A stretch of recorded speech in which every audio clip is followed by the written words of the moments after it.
myself on the idea of compounding. We're always looking at means of investing and making our money work for us, right? To make your money multiply. And in doing so, we've acquired some investment properties. With the current market right now, I and my wife and my family, we were looking for a new house to purchase. And we're actually looking in Coto de Caza, which is in Orange County, California. We're looking at properties between 2.5 to 3 million.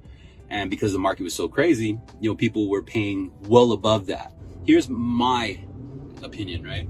So my family, my wife and I, we decided to hold up because I believe next year in 2022, we're going to see the ripple effect, again, the compound effect of all this stimulus money printing, money handed out, a lot of forbearance plans, a lot of people still who are delinquent, topped off with a lot of people who are resigning from their jobs. There's a ton of jobs out there, but a lot of people are not working.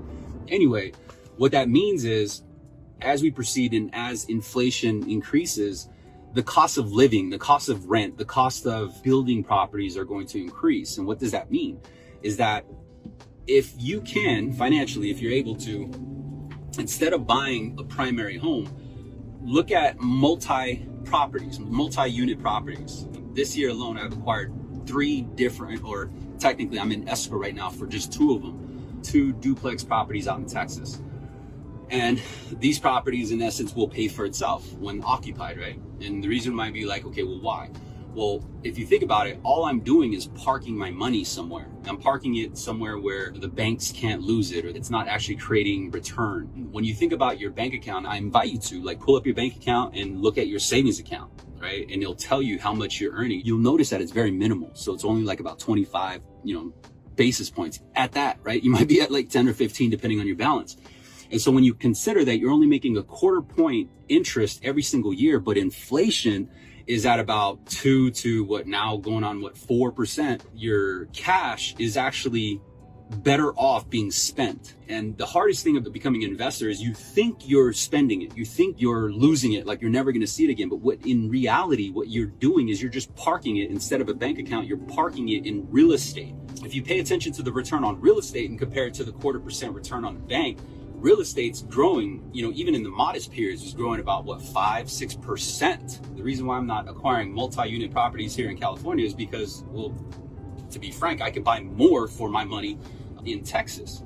And maybe, if you're a little bit strapped for cash, you don't need to do Texas, boo-boo. You could do Missouri, right? I got a buddy who invests heavy in Missouri, and he has all kinds of, condos, townhouses, duplexes. And, the properties are going for 70 grand. So if you think about it, 70 grand, you're only putting about 25% down, depending on the property type that it is. It's very minimal, but you can accumulate. Yeah, sure, you're paying closing costs and oftentimes fees, but that's just the cost of entry.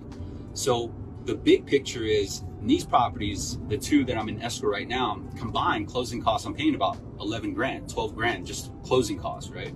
But that's okay. Why? Because I'm parking my money and that 12 grand will pay for itself within the first year because of the positive cash flow from the properties being rented.